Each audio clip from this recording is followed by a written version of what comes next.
One of the experiences that I had that was really trajectory changing for me was I was 13 years old, and I kind of got tired of like being all of the things that I thought I needed to be because other people, like a big sister, a loving daughter, an accepting family member. There was this period of time where I just was like, it's too heavy, way too heavy. And I started making some decisions that were really harmful, almost maybe to not have to feel like I needed to have any obligation to anybody. Like I could just be myself without any burden, and I could do things because they were fun and they were exciting and they were harmful and damaging, and I experienced some significant consequences because of them. And those consequences, I think, triggered, like I knew exactly what that was going to turn into because I had seen it over and over, and I knew what it did to other people. So I was able to,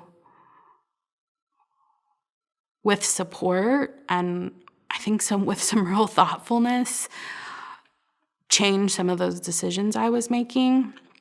And it was because of some of those supportive adults who were around me that said, like, don't throw it all away. You can do this. You're capable. You're a beautiful person. You're worthy of being loved. You can get through this. Like all of these things that I wasn't thinking in my mind. And I know today that like those affirmations are still in my head. Like I still hear them. I can still hear Miss Robinson saying those things. I can still hear, Mr. Grovenberg saying those things. And I believe them today. So I think that relationships have just been really key. Like relationships have saved my life.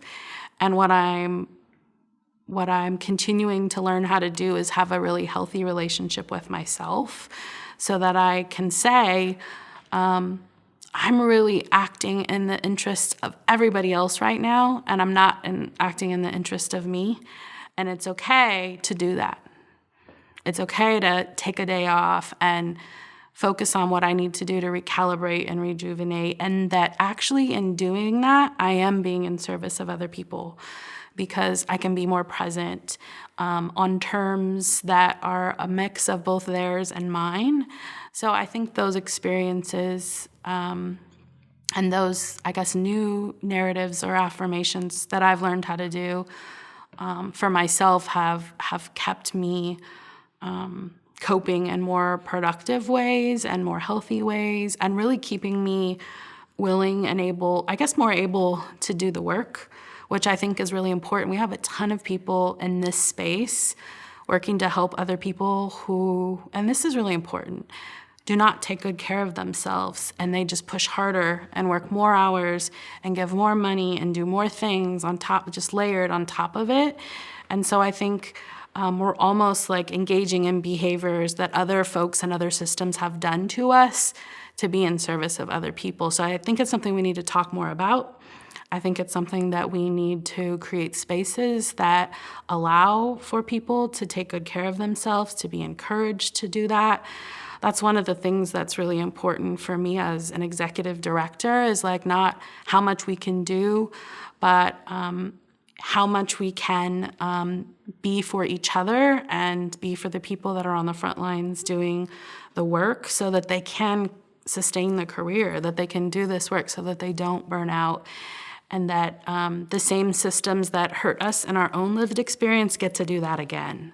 So that's something that I think is really important for people to know and understand, and for us all to collectively think about and do things about, because we need to care for our people, and particularly directly impacted people. I think some of the professionals that I've been most inspired by and most enjoyed doing this work are impacted people, and we think about the layers of like trauma and adversity that they've had to experience. It's not okay that we keep replicating that in our systems and in our nonprofits and in our relationships. So I think that's just really something that I'll keep talking about and that we'll need to really lift up in a meaningful way, because it's a thing.